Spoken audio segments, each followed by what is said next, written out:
After reading the reviews, the protagonist decides that a manga will be an excellent book to read and immediately starts reading it. Yet after a while, he found it to be ordinary and tasteless. He was too involved in reading the manhwa's comments when Haeseo Yoon, a girl classmate, approached him to ask for the seat next to him. She wasn't speaking to him at all, so he wanted to start a conversation with her but didn't know where to begin. The fact that she is a popular girl in the class and requested that our protagonist keeps onto a pack of smokes because she was previously caught by the teacher further complicates matters. She responded that they were friends when he questioned why she had asked that. Even though he decided to keep the pack, he found it to be extremely unsettling because he had no idea what a high school student like her was doing with cigarettes. After scanning the classroom for a while, he realized that Haeseo Yoon's circle was filled by popular students. He decided to participate in the discussion when the popular students brought up the current manhwa he was reading. Yet, he knew right away that he was irrelevant to their group because they didn't give a damn about him. Even Haeseo Yoon, who insisted that they were friends, referred to him as a freak and said that she doesn't know him. Then Taewon Kim showed up, which in a way made things more pleasant.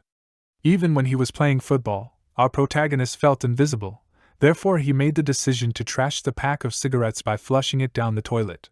He heard Taewon Kim and the popular students talking about him when he was using the restroom to relieve himself. When the other two asked Taewon Kim about Seo Jin Hyo, the protagonist, in the middle of the talk, he used the word pitiful rather than friend.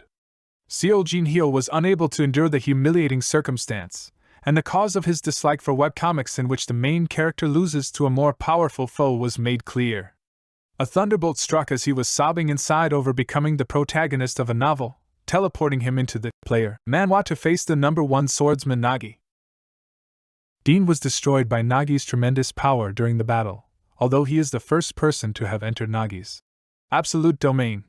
Seo Jin Hyo suddenly left her absolute domain when he transported through the storms in the arena. Not only was Dean crushed, but the audience was astounded to see something like that.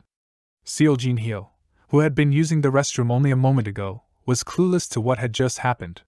He realized Nagi was the character from the webcomic he was reading and believed he was dreaming lucidly. However, it wasn't a dream, and Nagi made the decision to once more surround them with her absolute reign. Seo Jin Hyo decided to provoke by making it appear as though he was about to punch, but was instantly ripped into pieces since he wasn't taking it seriously at all. Seo Jin Hyo, who experienced what felt like death, is revived in what appears to be space and is then attacked by a young woman with flame powers.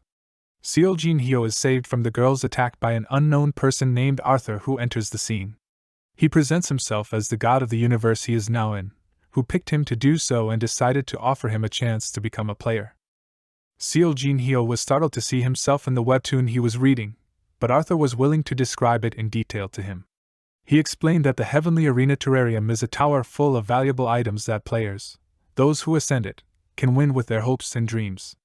Excalibur, a young woman with the power of a legendary sword that Arthur personally forged for him, was put with Seo Jin Hyo even though they weren't prepared to go together. Arthur ordered them to return with M*Lona before teleporting them all together. Seo Jin Hyo observed that Excalibur had been transformed into a child for the training mission that Arthur had set for them when the translocation was complete. Excalibur was taken aback when a large monster-like player from the tutorial mission attacked her. Seo Jin Hyo was concerned by the entire scenario and recognized that they were in the Red Hood's headquarters of operations when the monster-like being and his troops surrounded them. Excalibur turned into a sword in Seo Jin Hyo's hands the moment Red Wolf commanded his soldiers.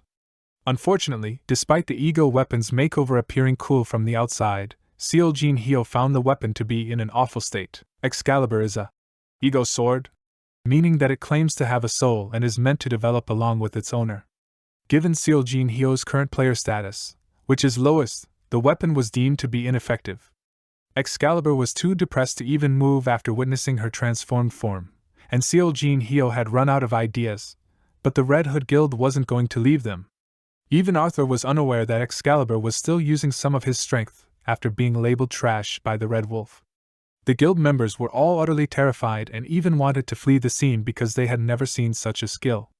As Arthur decides to remove the power, the situation alters, which makes Excalibur look bad. Red Wolf gave the order for his soldiers to attack her once more, but Seo Jin Hyo was unable to process what had just occurred. He made the decision to support her in her efforts rather than abandon her, but as soon as he caught sight of Red Wolf, he fled like a fool without giving Excalibur a second look. He was rushing through the dense woodland when he stumbled and fell on the ground due to a boulder that was lying there. He had always regretted running away, but he was convinced there was nothing he could do to alter it. He remembered how people had considered him pathetic for being who he was, and something inside him broke. The Red Wolf, who was attacking Excalibur in the meantime due to her poor condition, used every opportunity to humiliate him. Seo Jin-hyo steps in the middle just as he's ready to kill her off with a punch, shielding her from the blow that ends up exploding him. Excalibur wanted to try it out after seeing the tears and hope in his eyes, so she grabbed his hand. The Red Wolf assumed that the insane power between them must be on par with first-rank Nagi. From that instance, Seo Jin-hyo decides to work on his life with his supposed weak self. When Excalibur and Seo Jin-hyo merged, she wasn't planning to give him all of her power, but he ended up taking it all.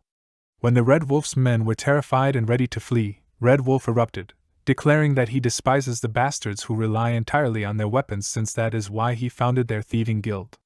When the Red Wolf goes on a rampage to show off his strength, he ends up ruining the entire ground by grabbing a sizable piece of it and throwing it towards Seo Jin-hyo. Seo Jin-hyo might have died under the boulder, and he would have been able to sell his sword for a high price, but he ended up proving himself wrong by slicing the entire guild in half.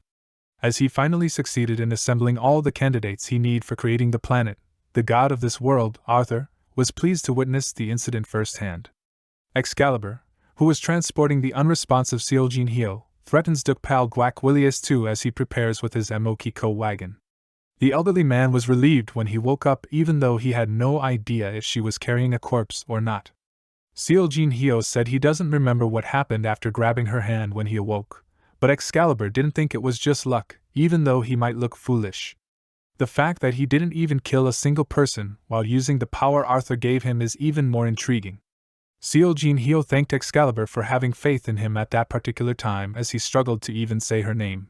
The wagon arrived in the entry village as they were grandstanding among themselves over names. The old man decides to turn them over to the guards immediately after they enter, and since they both had on the red hoods and capes of the guild they were looking for, it was assumed that they were them. Someone was watching the commotion with his own eyes as the army of guards encircled both of them. Seo Jin-hyo decided to raise his hands because he wasn't going to flee this time, but he was also hoping that telling the guards what was happening might be successful.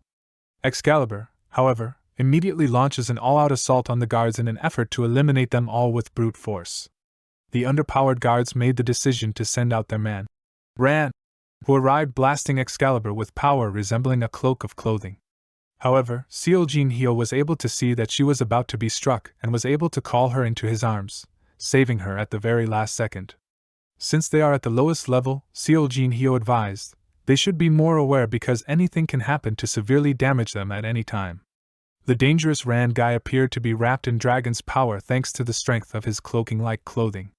Because each hit made by his strip of cloth has the ability to split the ground, it meant that if Seo Jin-hyo was hit once, it was game over. Although Seo Jin-hyo takes the time to explain why it would be more difficult to even enter after fighting with the guards, Excalibur revealed that he can only use her for up to 2 minutes. As he declared that they would receive the death penalty if they resisted, the strips of Rin suddenly rushed at him like a hand and wrapped themselves around him. Seo Jin-hyo felt as though he and Excalibur were the only 2 survivors in the world due to Ran's powerful presence. Excalibur took the opportunity to blast off the strips that were holding them like a hand when Seo Jin-hyo couldn't even move a muscle on his own. Both Excalibur and Seo Jin-hyo were aware that they would perish if this continued, so retaliation seemed like the better course of action.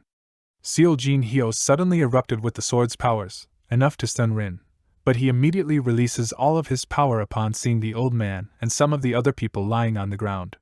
Seo Jin-hyo didn't appear to want to hurt anyone else during the fight, but Ran jumped on the opportunity and punched Seo Jin-hyo, knocking him to the ground. Everyone had assumed that they would both pass away, but Rin was surprised to see them both alive and was eager to roll them over with all of his power. Excalibur expected dying, but when she opened her eyes, she saw that old man's fluffy Emokiko was guarding them. Rin made the decision to simply make Excalibur unconscious and arrest them both because he couldn't comprehend why an intelligent being like Emokiko would defend them. Dean, on the other hand, was shocked to see Ran explain that Emokiko was guarding a villain because Dean thought such a thing had never occurred in eternity. He made fun of Ran for having the mindset to suspect someone who's wearing clothing made of a different material.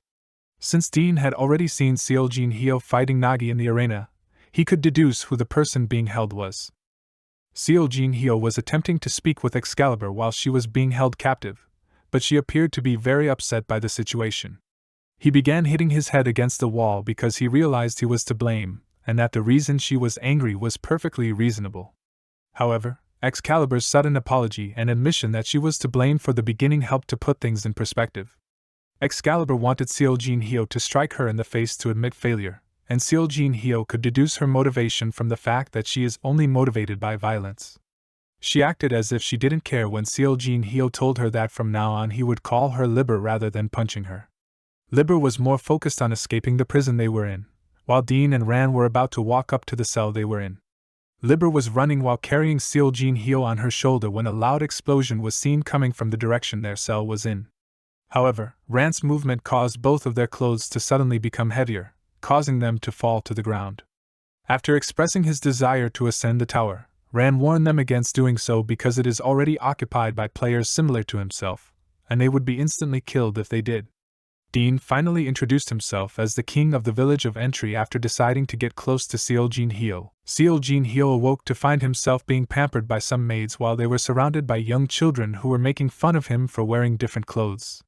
Since the food was good enough for her, and they were both lost, Liber was lounging on the bed next to him. He discovered Ran listening to their conversation behind Seoljin Hyo as he was talking about escaping the monsters, and ordered Seoljin Hyo to follow him, while Dean waited. Given that Ran had just beaten him, and that he is helpless without Liber, Seoljin Hyo was baffled as to why Ran wasn't even looking at him. Seoljin Hyo apologizes for breaking their wall after they come face to face with each other in the Dean's room. Dean was interested in hearing Seoljin Hyo's explanation of how he managed to break Nagi's absolute domain because it wasn't a particularly simple wall to break. Seoljin Hyo put off answering Dean's question for a long time because he knew that telling the truth wouldn't make for a convincing response. But because it was common for players to conceal their skill, Dean notices Seoljin Hyo's tense posture and decides not to exert too much pressure. Some of the items that were taken from Seoljin Hyo when he was arrested were returned to Dean when Seoljin Hyo questioned Dean about why he really wanted to see him. After the elderly man with Emokiko admitted they weren't members of Red Hood and thanked them for saving him, it appears that both of them were found to be innocent. Seoljin Hyo was glad to see that his hesitation ultimately helped save someone, and was relieved to know that his actions had not been in vain. When Dean questioned Seoljin Hyo about his motivation for climbing the tower, he answered honestly, "I want to beat the top-ranked Nagi." As directed by Dean, Seoljin Hyo turns to look out the window and discovers that Nagi's guild, Avalon, owns the majority of the tall structures in the city. Seoljin Hyo became extremely tense when he realized the true significance of his declaration because it will result in a declaration of war, and he wasn't sure if he could pull it off or not. To avoid having to travel alone, Dean agreed to assist Seoljin Hyo as he ascended the tower in an effort to align with him. Seoljin Hyo made the decision to proceed because player candidate registration was ongoing and was the only way to participate in climbing the tower. After leaving Dean's room, Ran confronts him once more and advises him not to challenge Nagi because he lacks the strength to climb the tower.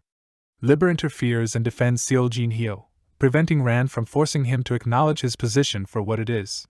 She challenges Ran, saying that as they both move up the tower, they will both become stronger than he is. When Ran finally leaves, he promises to stick around until they lose hope, no matter how long they act insolently.